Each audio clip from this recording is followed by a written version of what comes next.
नहमदुहु व नसल्ली अला रसूलिल करीम अम्मा बाद फ़ाउज़ु बिल्लाहि मिनश शैतानिर रजीम बिस्मिल्लाहिर रहमानिर रहीम। अस्सलाम वालेकुम।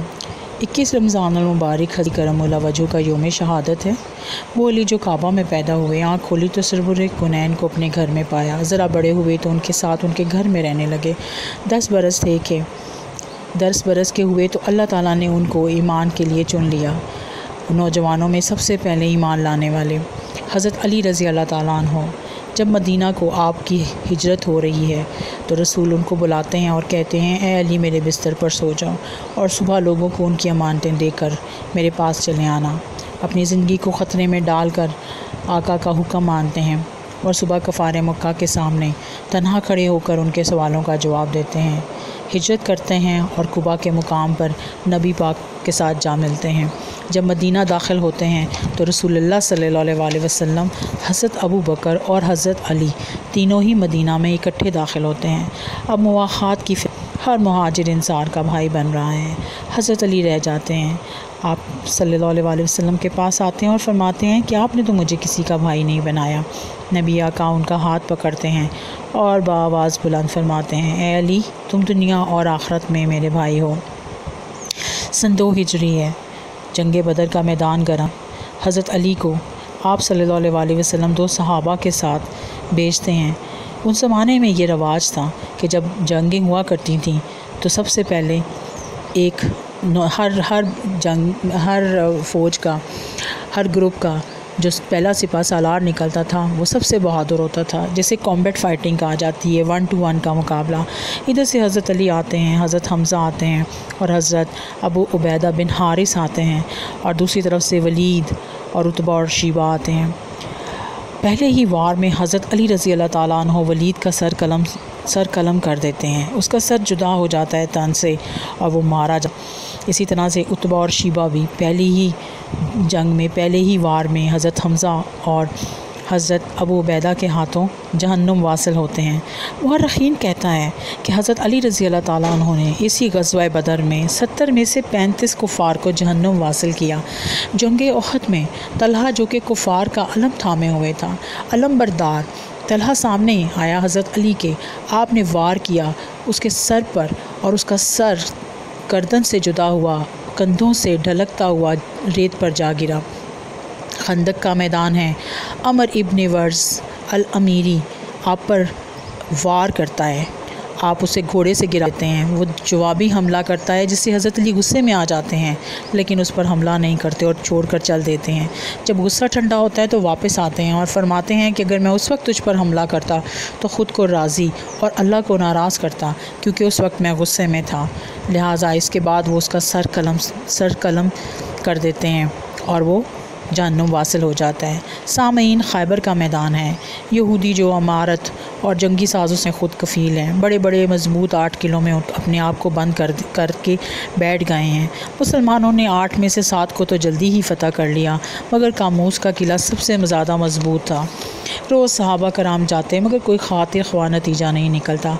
आका मोहम्मद सल्लल्लाहु अलैहि वसल्लम हज़रत अली को देखते हैं, वो नज़र नहीं आते तो उन्हें बुलाते हैं। हज़रत अली अशूबे चिशम की वजह से जो है वो आप सल्लल्लाहु अलैहि वसल्लम के सामने नहीं होते। जब वो आते हैं तो आप सल्लल्लाहु अलैहि वसल्लम उनकी आंखों पर अपना लुआब लगाते हैं और फरमाते हैं, अली जाओ, ये फ़ौज का अलम तुम्हारे हवाले। अल्लाह ने मुझे बशारत दी है कि तुमसे खैबर को फ़तह हासिल होगी। हज़रत अली मैदान जंग में उतर आते हैं। मरहब से मुकाबला है जो यहूदियों का सबसे बहादुर सिपा सालार है। हज़रत अली उस पर हमला करते हैं और हेलमेट जो कि उसने पहन रखा है, जिसे कि उस ज़माने के वॉरियर्स अपनी हिफाजत के लिए पहना करते थे, हज़रत अली उसी हेलमेट में से उसके सर के 2 हिस्से करते हैं जो उसके धड़ तक 2 हो जाते हैं। आका फरमाते हैं, अली दरवाज़े खोल दो खैबर के, और हज़रत सैयदना अली रज़ी अल्लाह ताला अन्हु खैबर के दरवाज़े खोलते जाते हैं और मुसलमान फ़ौज अंदर दाखिल होती जाती है। सामईन, कोई ऐसी जंग ना थी जिसमें सैयदना हज़रत अली ने शिरकत ना की हो और उन्हें फ़तह हासिल ना हुई हो। रसूल पाक को आखिरी गुस्ल देने वाले, उन्हें लहद में उतारने वाले शेर खुदा حضرت علی جب مسلمانوں کے خلیفہ بنتے ہیں تو اس زمانے میں صحابہ کرام کا زمانہ بس ختم ہی ہونے والا ہے۔ تمام بڑے بڑے صحابہ کرام دنیا سے رخصت ہو گئے ہیں۔ منافقین اور شر پسندوں کا عروج ہے۔ سیدنا عثمان کو قتل کر دیا گیا ہے۔ حضرت عائشہ جو حج کرنے مکہ آتی ہیں، انہیں سیدنا عثمان کے قتل کی خبر ہوئی ہے۔ وہ حضرت علی سے ملتی ہیں اور ان سے اس بات کا پر زور دیتی ہیں کہ وہ کسی طرح سے حضرت عثمان کے قاتلوں کی کھوج لگائیں۔ حضرت علی انہیں بتاتے ہیں کہ ان کے قاتلوں کو سزا دینی آسان نہیں ہے، کیونکہ قاتلوں کی تعداد زیادہ ہے، اور ان کے بارے میں جو گواہی دینے والے ہیں ان کی گواہی ایسی ہے کہ انہیں اس بات کا نہیں پتہ کہ یہ قاتل کون ہے۔ لہٰذا حضرت علی کوشش کرتے ہیں کہ کسی طرح سے وہ حضرت عائشہ کو مطمئن کر سکیں، لیکن منافقین کی وجہ سے حضرت علی اور حضرت عائشہ کے اندر کافی غلط فہمیاں ہو جاتی ہیں۔ حضرت عائشہ ایک 10,000 کر لے کر حضرت علی کے ساتھ جنگ کے لیے نکلتی ہیں۔ جنگ سے قبل حضرت علی اور ان کی مصالحت ہو جاتی ہے، مگر کچھ نابکار جو دونوں طرف سے دونوں کی افواج میں ہوتے ہیں حملہ کرتے ہیں اور جنگ شروع ہو جاتی ہے۔ حضرت علی کو اس میں فتح ہوتی ہے۔ آپ حضرت عائشہ کو مصالحت کے ساتھ واپس بھجوا دیتے ہیں۔ پھر امیر معاویہ ان کے ساتھ برسر پیکار آ جاتے ہیں۔ جنگ صفین میں خارجیوں کا ایک گروہ ابھرتا ہے جو کہتا ہے کہ حضرت علی اور امیر معاویہ کی بات نہیں مانیں گے اور دونوں ہی واجب القتل ہیں، صرف ہم اللہ کا حکم مانیں گے۔ انہی کے ساتھ جنگ نہروان ہوتی ہے جس میں عبد الرحمن ابن ملجم کے بھائی اور رشتہ دار مارے جاتے ہیں۔ یہ کوفی خارجی ہے، بظاہر یہ سرنڈر کر جاتا ہے، مگر اس کے دل میں حضرت علی کے خلاف نفرت کے جذبات ہیں، وہ ختم نہیں ہوتے، اور وہ رمضان المبارک 20 رمضان المبارک کو نماز فجر کے وقت جب حضرت علی نماز پڑھا رہے ہوتے ہیں، سجدے کی حالت میں ان پر وار کرتا ہے، اور یہ وار جان لیوا ثابت ہوتا ہے، اور حضرت علی 21 رمضان المبارک کو شہید ہو جاتے ہیں۔ وہ وصیت کرتے ہیں امام حسن حسین کو کہ تم میرے خون بہے میں امت مسلمہ کا خون نہ بہانا، صرف ابن ملجم کو ہی سزا دینا۔ اور یوں سامعین، یہ شعر جد اہل بیت فاطمہ کے شوہر حضرت علی رضی اللہ تعالیٰ عنہ دنیا سے رخصت ہو جاتے ہیں۔ سامعین، ان کی زندگی ہمارے لیے ایک اہم مثال ہے کہ آپ نے اپنی جتنی زندگی گزاری ایک بہادر کی طرح، آپ کو اسد اللہ کا خطاب دیا گیا، آپ ابو تراب کہلائے، آپ کو رسول اللہ صلی اللہ علیہ وسلم نے کہا کہ اگر میں علم کا شہر ہوں تو علی اس کا دروازہ ہے۔